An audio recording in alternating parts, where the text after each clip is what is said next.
So,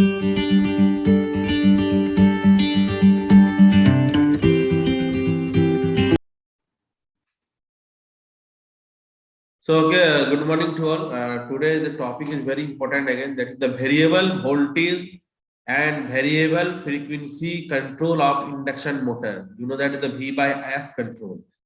So basically, write down the topic. This is the variable voltage. Topic is variable voltage, variable voltage and variable frequency control of induction motor. Induction motor.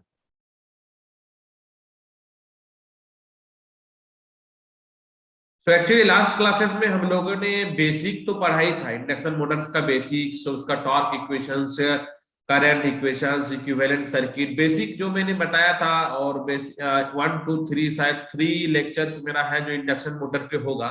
Basic speed control technique जो बताया था सारा चीज, तो वो सब तो मैंने बेसिक नॉलेज के लिए जो है कि बताया था। लेकिन एक्चुअल में हम लोग को ड्राइव्स में जो बेसिकली कन्वर्टर्स का यूज करते हैं, voltage source inverter, cyclo converters, current source inverter, तो वो बेसिक अप्रोच को जानने से पहले थोड़ा हम लोग समझेंगे कि voltage, variable voltage and variable frequency control of induction motor में हम लोग क्या है।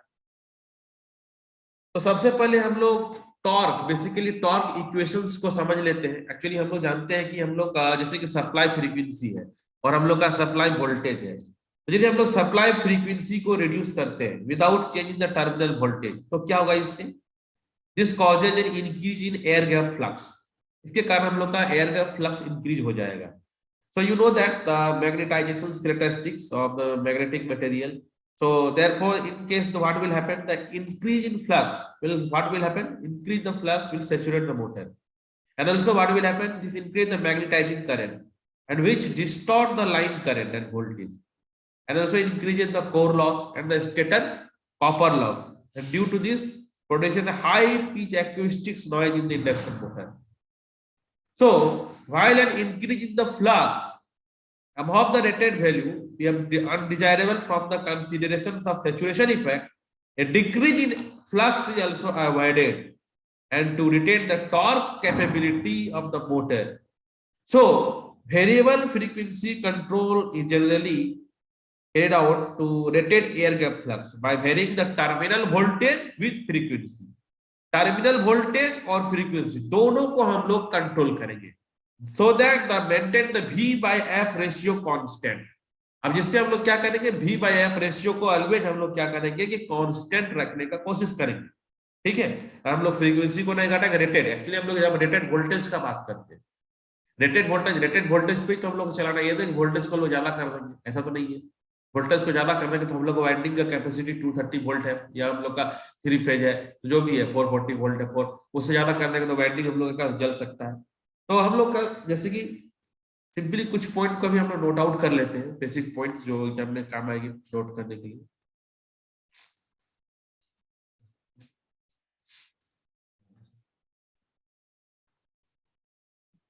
First thing is that the motor speed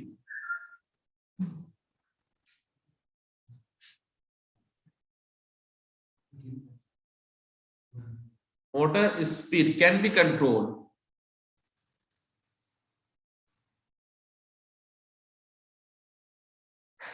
by varying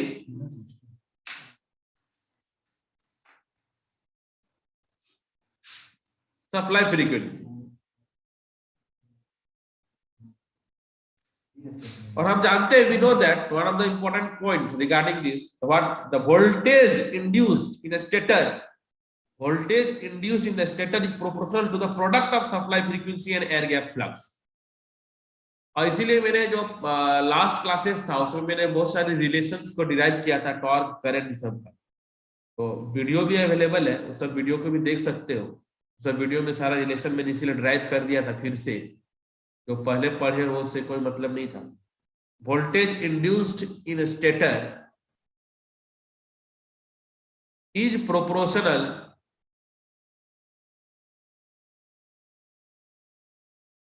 to the product of supply frequency and air gap flux.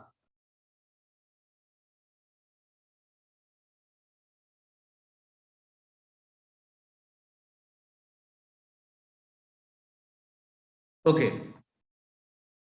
अब यदि हम लोग स्टेटर वोल्टेज ड्रॉप यदि हम लोग नेग्लेक्ट कर देते हैं, स्टेटर वोल्टेज को स्टेटर ड्रॉप को यदि हम लोग नेग्लेक्ट कर देते हैं, सो सिंपली जो टर्मिनल वोल्टेज है वो सिंपली हम लोग क्या हो जाएगा, proportional to product of frequency and flux. क्योंकि बेसिकली हम लोग मान के चलते हैं कि एक minute, if stator drop is neglected,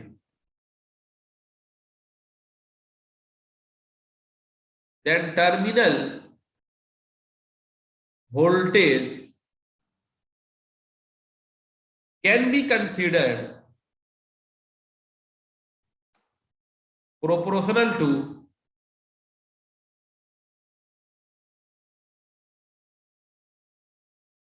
the product of frequency and flux।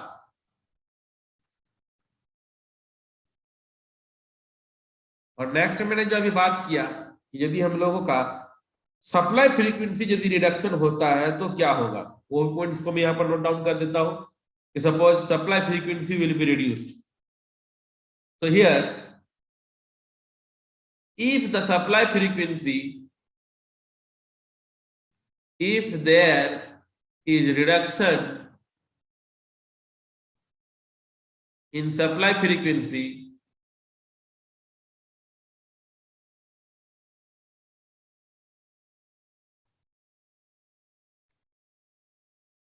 without change in terminal voltage,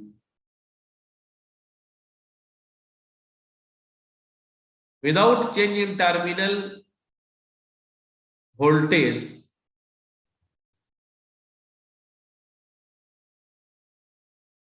then what will happen, causes an increase in air gap flux।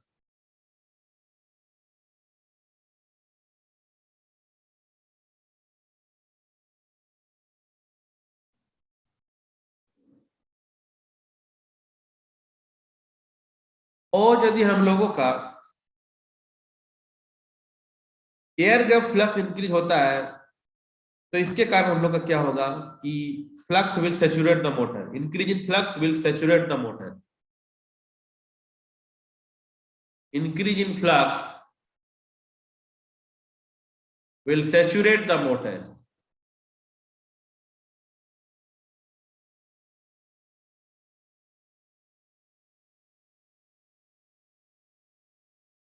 Due to this,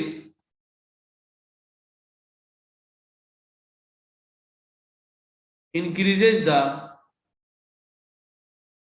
magnetizing current,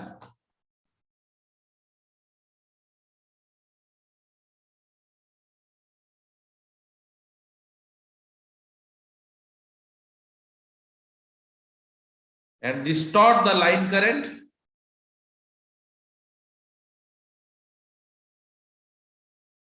and voltage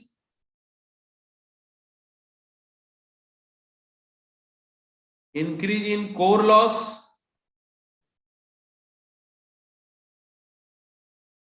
and stator copper loss।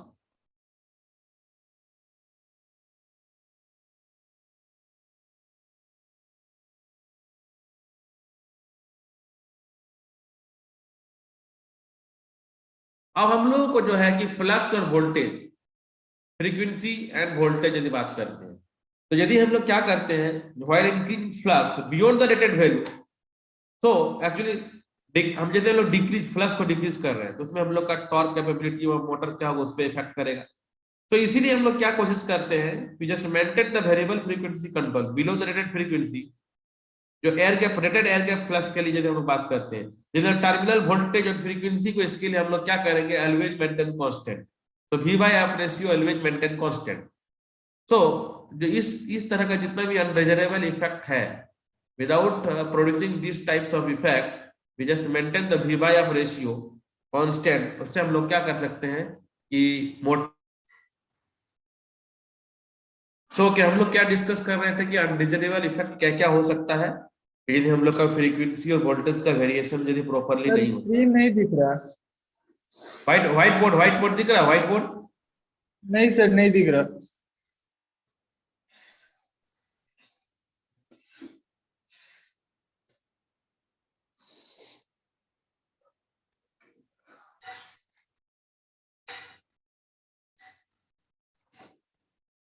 अब दिख रहा है?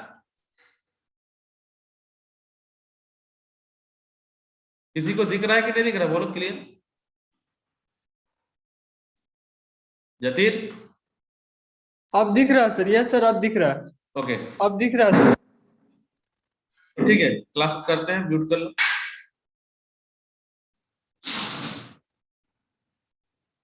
Okay, so what will happen, see here, simply therefore the variable frequency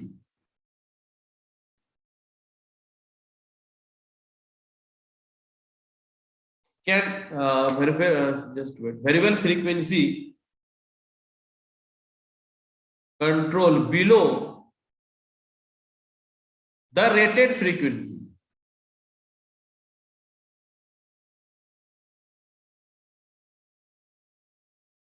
is generally carried out at rated air gap flux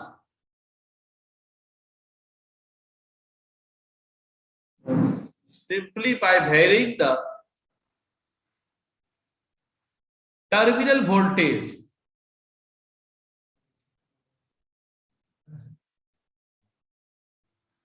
with frequency so as to maintain V by F ratio constant.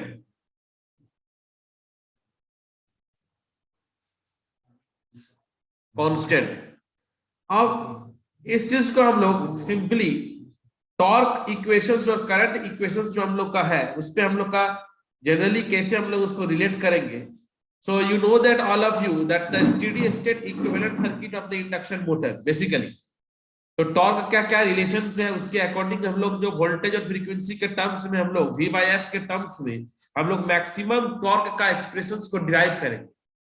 और उस समय हम लोग देखेंगे कौन कौन सा factor है। बेसिकली हम लोग का टॉर्क जब पॉजिटिव होगा that is for the motoring and the torque will be negative that is the braking operation.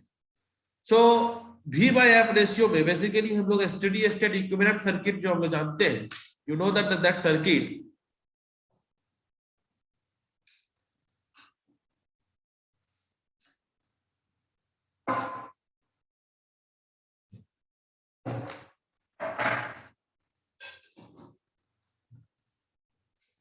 this is a simple supply voltage, stator resistance, inductance, IR, this is LR dash referred values, this is R dash by S. So all of you know that the current equation, मैंने बताया था current equation जो था last classes में, that is V by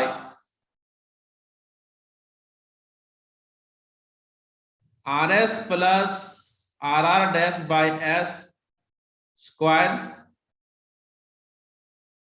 plus 2 pi f omega s के जगह हम लोग क्या लिख रहे हैं 2 pi f ls plus lr dash total का होल स्क्वायर।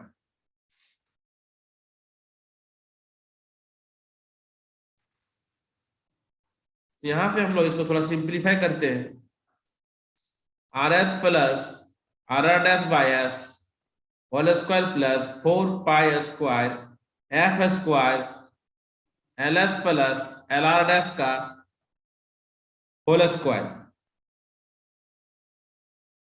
करंट के लिए।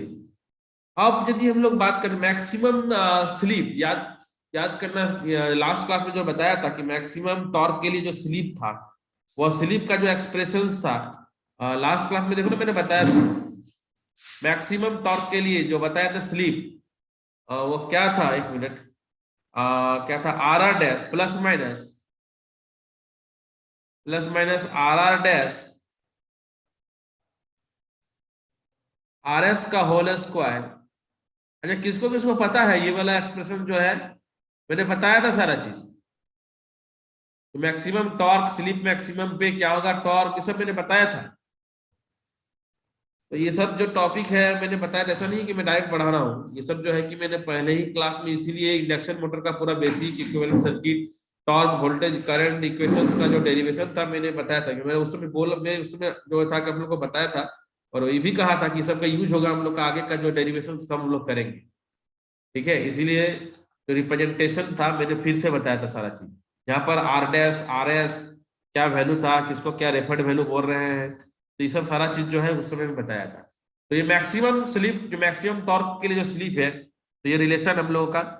हाँ, और एक चीज ये एक्स एक्स यदि बात करते हैं तो 2 पाई एफ एल एस, और एक्स आर डैश का यदि बात करते हैं तो 2 pi F l are dash.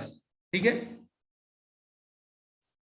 Equivalent circuit से हम लोग जो निकाल रहे हैं करंट और टॉर्क, हम लोग मैक्सिमम टॉर्क का इक्वेशंस को भी यहां से हम लोग फाइंड आउट कर सकते हैं। कैसे, just check here. T, what is the electromagnetic torque of the induction motor. तो यहां पर क्या पढ़े थे, 3/ओमेगा m s i r dash का square r are dash by s. ठीक है, और यहाँ पर जो है कि हम लोग आर आई आर डैश का जो एक्सप्रेशन ऊपर में लोग डिराइव किए हैं, उसको यहाँ पर हम लोग सब्स्टिट्यूट कर देते हैं। तो 3/ओमेगा एम एस, 3/ओमेगा एम एस, और आई आर डैश का एक्सप्रेशन क्या निकला था, भी, तो भी स्क्वायर, स्क्वायर है तो भी स्क्वायर, और फिर क्या था, स्क्वायर रूट में था ना, तो स्क्वायर रूट हट जाएगा, तो that is R F plus R are dash by S का होल स्क्वायर प्लस, एक मिनट, और क्या था, 2 pi F L 4 pi F square आ गया था। मैक्सिमम स्लिप के जगह में एस के जगह में हम लोग पुट कर दिए। ठीक है, एक्स एक्स प्लस, क्या, एक minute, X x plus R dash लिख सकते हैं ना ऐसा,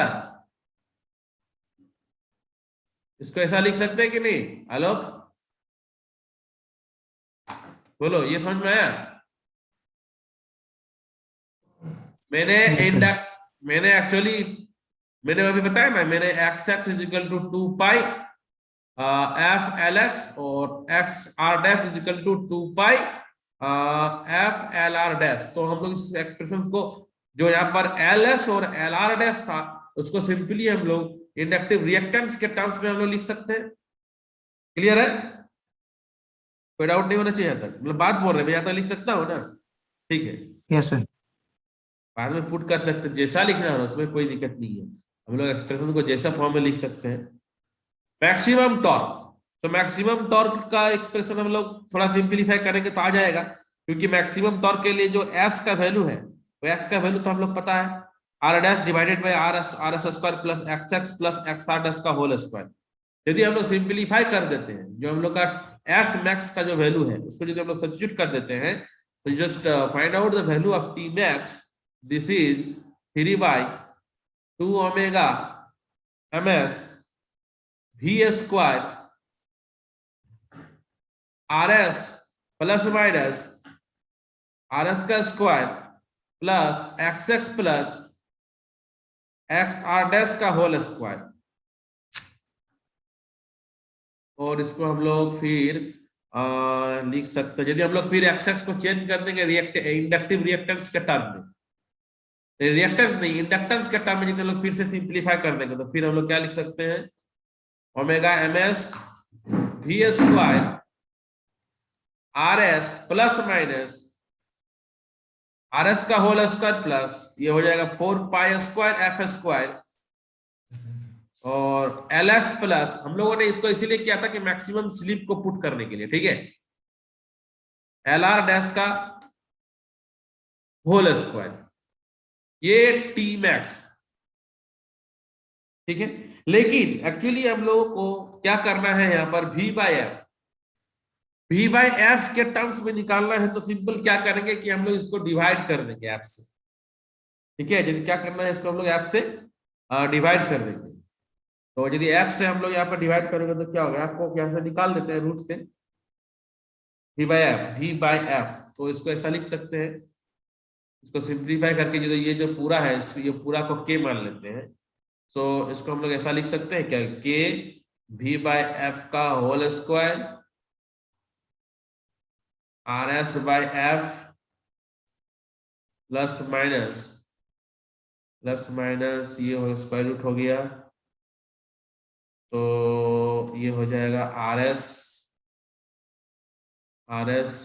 बाय एफ का होल स्क्वायर कर सकते हैं plus 4 pi square F square तो हट गया, L S plus L are dash का होल स्क्वायर, स्क्वायर रूट की जगह हाफ भी लिख देंगे तो चलेगा, बात बराबर ही है। तो देख लेते, चेक कर लेते हैं, वी बाई एफ वेयर के is constant,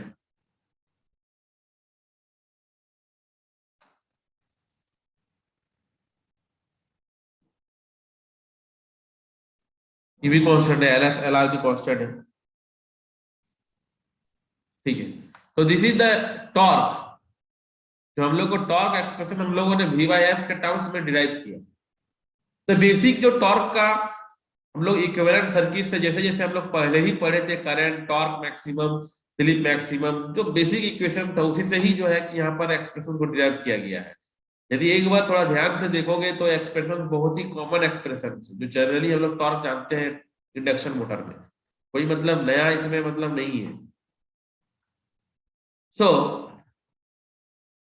here k is constant and also suppose positive sign, the torque will be positive, so motoring operation and negative signs for braking operation। जब टॉर्क का expression से हम लोग यहाँ पर देख रहे हैं इंडक्शन मोटर का operation, means positive sign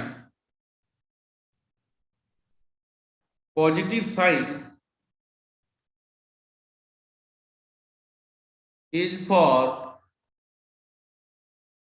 motoring operation and negative sign is for braking operation। Okay, suppose that frequency को यदि हम लोग हायर फ्रीक्वेंसी के लिए यदि बात करते हैं, suppose frequency will be high, then what will happen, see the expression in this case, suppose that frequency will be higher, is this expression यहाँ पर देख सकते हैं और अंदर में जो एक्सप्रेशन है इसको, suppose that frequency will be higher, then what will happen, and R S, यदि हम लोग का आर एस तो हम लोग जो बेसिकली बात कर रेजिस्टेंस तो हम लोग का यहाँ पर कम है, तो यदि हम लोग का फ्रीक्वेंसी ज्यादा हो जाता है तो आर एस बाई एफ ये ज्यादा होने पर ये जो टर्म्स है this terms will be neglected as compare to this one, this terms will be neglected as compare to this one. यदि हम लोग हायर फ्रीक्वेंसी का बात करते हैं, यदि हम लोग का फ्रीक्वेंसी हायर है, लो फ्रीक्वेंसी नहीं है, फ्रीक्वेंसी यदि हम लोग का ज्यादा है, तो व्हाट विल हैपन, तो यहाँ पर हम लोग देख सकते हैं, एक minute,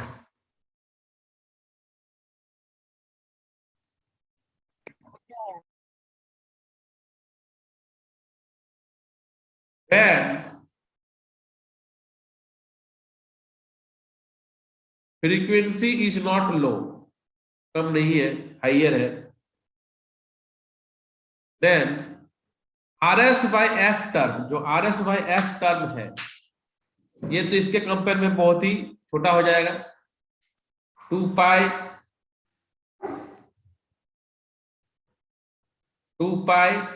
ls plus lr dash। So from this expression, जो ये एक्सप्रेशन हम लोग का है लास्ट में जो आया है, सपोज दैट इसको हम लोग 1 मान लेते हैं। तो from 1 t max is equal two plus minus, और यदि इसको हम लोग नेगलेक्ट कर देते तो क्या हो जाएगा, rs बाई एफ टर्म्स पूरा नेगलेक्ट हो जाएगा।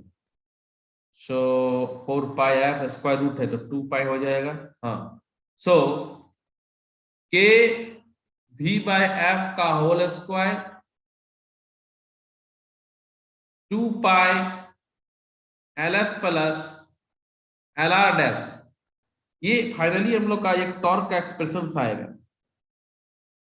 So from this expressions, from this equations, simply what this equation suggests, so this equation suggests that with a constant v by f ratio, motor develop a constant maximum torque except at low speed or low frequencies।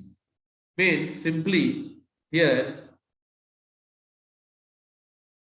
from equation 2 suggest that with a constant v by f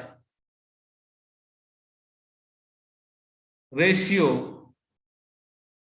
motor develop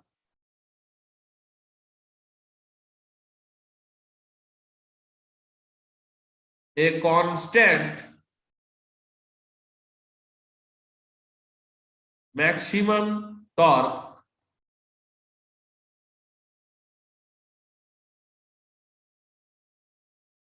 except at low speed or frequencies।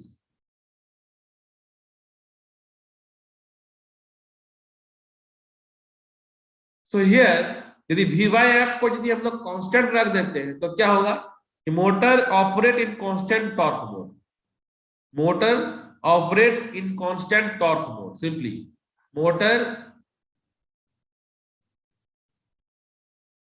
the motor operates